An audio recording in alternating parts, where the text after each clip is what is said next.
আলাইকুম everyone, welcome back to my channel Alvi's kitchen.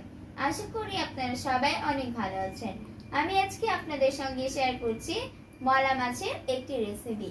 এইভাবে মলা মাছ খেতে যাদের ভালো লাগে তারা অবশ্যই কমেন্টস করে জানাবেন।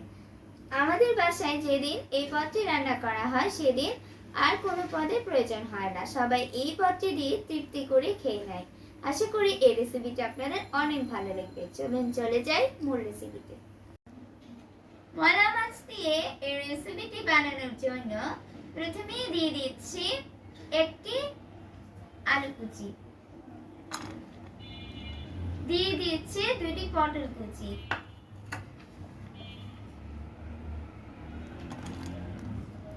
এবারে দিয়ে দিচ্ছি একটি বেগুন কুচি,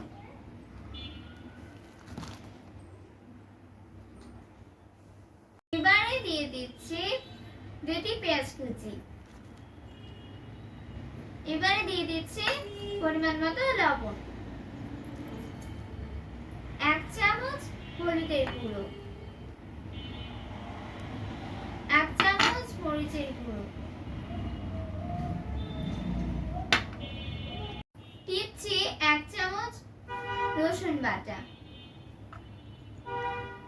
দিচ্ছি 1/2 চামচ জিরা গুঁড়ো, 1 চামচ ধনিয়ার গুঁড়ো,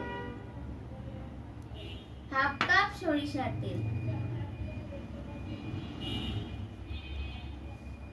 থেতো করে রাখা কাঁচা মরিচ দিয়ে দিচ্ছি।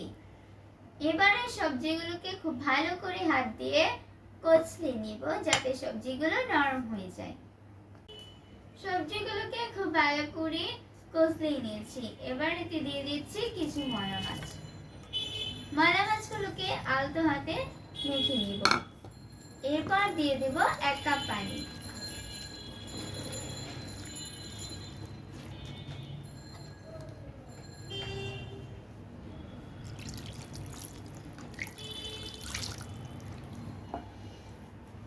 এখন চুলাটা অন করে দিব।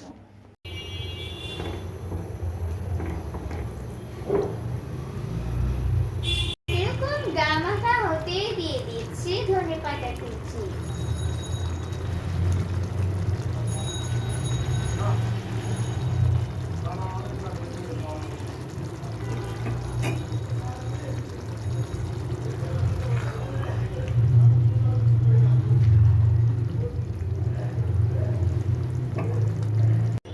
তৈরি হয়ে গিয়েছে সবজি দিয়ে মলা মাছ। আশা করি এই রেসিপিটি আপনাদের অনেক ভালো লেগেছে। যাদের ভালো লেগেছে তারা অবশ্যই লাইক, কমেন্টস ও শেয়ার করতে ভুলবেন না। সেই সাথে আমার চ্যানেলটি সাবস্ক্রাইব করার অনুরোধ জানাই।